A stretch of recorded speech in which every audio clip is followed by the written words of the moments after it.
2022 चुनाव को लेकर बीएसपी से दावेदारी कर रहे हैं सुबोध राकेश। चुनाव का बिगुल बज चुका है और क्या है उनको चुनाव को लेकर उनकी तैयारी, आइए चलिए हम पूछ लेते हैं उनसे।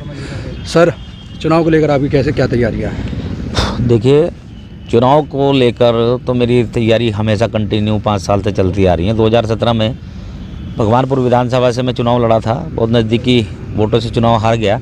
लेकिन चुनाव हारने के बाद भी मैंने अपने समर्थकों को, अपने साथियों को मुझे वोट दिया था, सपोर्ट किया था, उनको एहसास नहीं होने दिया कि कोई नेता हारने के बाद उनके बीच में उनका साथी नहीं है जिसको उन्होंने वोट दिया था।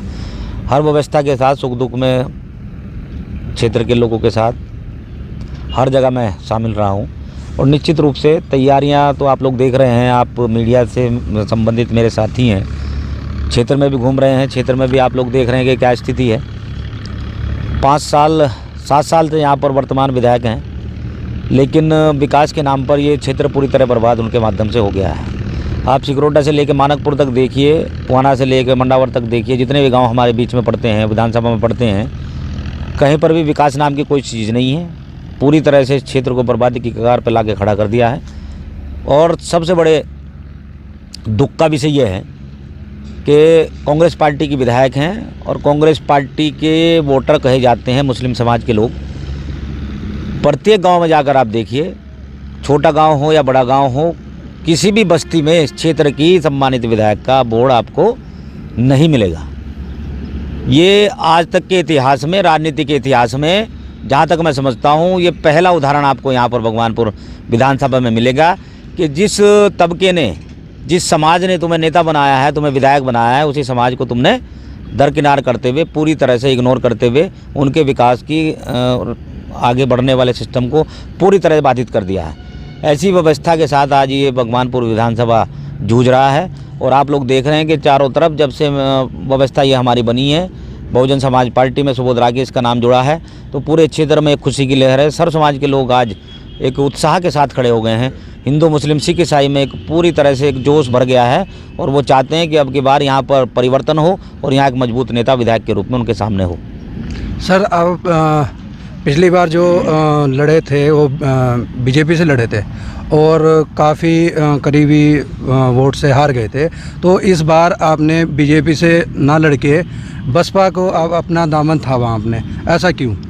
देखिए, सबसे पहला वजह तो ये रही है कि भारतीय जनता पार्टी में भी हमने आपके सामने बहुत मजबूती के साथ चुनाव लड़ा था और सर्व समाज के लोगों ने प्यार, आशीर्वाद, सहयोग दिया था। हार जीत ऊपर वाले के हाथ में है, नहीं जीत पाए। लेकिन अगर बात भारतीय जनता पार्टी की हम करें तो यहाँ भारतीय जनता पार्टी के कुछ ऐसे नेता जो अपने आप को इस पार्टी का नेता कहते हैं और इस पार्टी को कैप्चर किए बैठे हैं, उन्होंने उस पार्टी का बेड़ा गर्क पूरी तरह कर दिया है।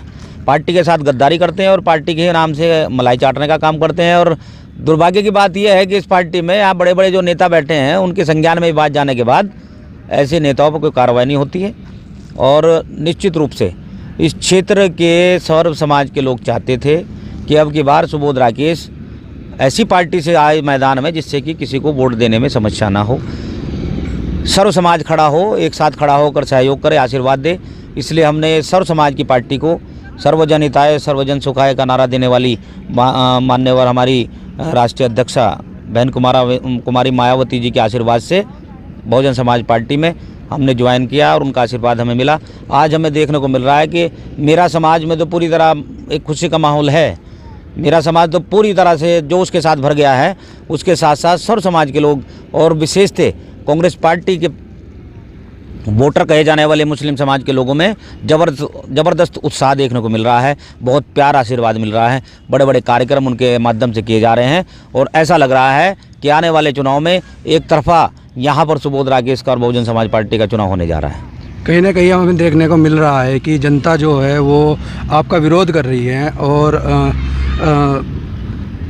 कहा जा रहा है कि सुबोध राकेश जी को बसपा से टिकट नहीं मिलना चाहिए था। ऐसा क्यों हो रहा है? देखिए, आप बोल रहे हैं कि जनता पूरी तरीके से आपको सपोर्ट कर रही है और कहीं ना कहीं ये देखने को मिल रहा है, ऐसा क्यों? जनता कौन सी है वो तो आप ही को पता होगा। मेरी नॉलेज में तो जनता ऐसी कहीं दिखाई नहीं दे रही है जो विरोध कर रही है। कुछ लोग हो सकते हैं, कुछ व्यक्तिगत लाभ के लिए कुछ लोग हो सकते हैं जो इस बात का विरोध कर रहे हों, लेकिन जहाँ तक मैं समझता हूँ, मैंने पूरे क्षेत्र में भ्रमण कर लिया है, पूरे क्षेत्र में हर जगह बहुजन समाज पार्टी के अपने कार्यकर्ताओं से भी मुलाकात हो चुकी है, वो भी खड़े हो गए हैं, साथ खड़े होकर प्रचार के लिए निकल चुके हैं। कहीं ऐसी कोई व्यवस्था मुझे दिखाई नहीं दे रही है। अगर कोई दिखाई देगी तो निश्चित रूप से आपको बताएंगे कि क्या कारण है। मुझे नहीं लगता कि मेरा कोई यहाँ पर विरोध कर रहा है। एक आप लोगों के रुड़की शहर में एक छोटा सा अभी एक ड्रामा हुआ था, जहाँ तक मैं समझता हूँ वो भी एक राजनीतिक ड्रामा था, और वो ड्रामा भी उस ड्रामे का बताएं कौन सा ड्रामा था? उसी के विषय में आप शायद बात कर रहे हैं। मैं वही ड्रामा आपको बताना चाहता हूँ। झबरेड़ा से भारतीय जनता पार्टी का जो फिलहाल वर्तमान में विधायक है, वो बहुजन समाज पार्टी से टिकट मांगने का और यहाँ पर आने का प्रयास चल रहा था, लेकिन उनका उस प्रयास सफल नहीं हुआ। वहाँ पर वो बात उनकी क्लियर भी हुई, मीडिया के लोगों ने देखा भी था कि वो उनकी पत्नी की गाड़ी थी जिसमें वो लोग आए थे, और कुछ गिने चुने लोग थे, पता नहीं कहाँ के थे। ऐसे लोगों के माध्यम से वो ड्रामा उनके माध्यम से किया गया था, लेकिन उनकी पोल ऑन द स्पॉट खुल गई थी, इसलिए पूरी तरह से किरकिरी उनकी इस विषय में हुई है। मैं निश्चित रूप से कहना चाहता हूं कि ऐसी ओछी राजनीति करने से राजनीति नहीं होती, राजनीति विकास से होती है, सम्मान से होती है, और निश्चित रूप से जनता का काम जो करेगा, जनता के बीच में जो रहेगा नेता, वो आगे बढ़ेगा, जनता उसको आशीर्वाद देगी।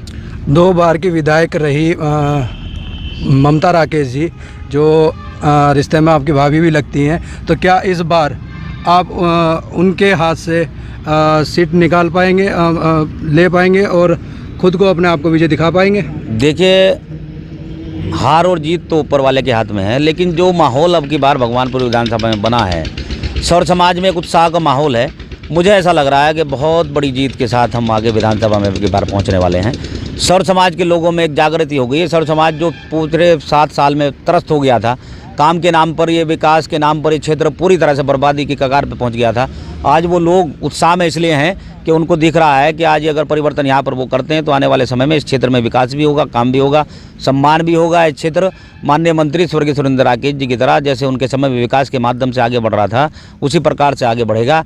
ऐसी सोच के साथ आज इस क्षेत्र का सर्व समाज आगे बढ़ रहा है और सुबोध राकेश को आशीर्वाद दे रहा है। एक सवाल है मेरा छोटा सा, जैसे पिछली बार चुनाव में देखा गया था तो बीएसपी पार्टी की उत्तराखंड के अंदर एक भी सीट नहीं थी। आपको क्या लगता है इस बार सीट निकल पाएगी? निश्चित रूप से सीट निकलेगी। देखिए, मुद्दे तो मेरा आपको बता रहा हूँ मैं, मुद्दा तो मेरा विकास का है, और सुबोध राकेश 24 घंटे जनता के बीच में रहने वाला जनता का सेवक है और सर समाज की सेवा करता है। भारतीय जनता पार्टी में रहते हुए भी हमने सर समाज की सेवा की है, और निश्चित रूप से वो जो सेवा उस समय की हमारी जनता के बीच में है, उसका मेवा, जैसे बोलते हैं कि सेवा के बाद मेवा मिलता है, वो मिलता हमें दिखाई दे रहा है। और इस 2022 के विधानसभा चुनाव में जनता का सर्व समाज का आशीर्वाद मिलने जा रहा है, और बहुत बड़े मार्जिन से उत्तराखंड के अंदर भगवानपुर से बहुजन समाज पार्टी एक बड़ी विजय के साथ आप लोगों के सामने आएगी। निश्चित रूप से ऐसे मुझे विश्वास है। सर, आपका परसों का जो कार्यक्रम है उस विषय में आप जनता को क्या कहना चाहते हैं? देखिए, मेरा कार्यक्रम है, कल का यहाँ कार्यकर्ता सम्मेलन है, मेरे पार्टी के बड़े बड़े दिग्गज नेता यहाँ पर आने वाले उसमें शिरकत करेंगे।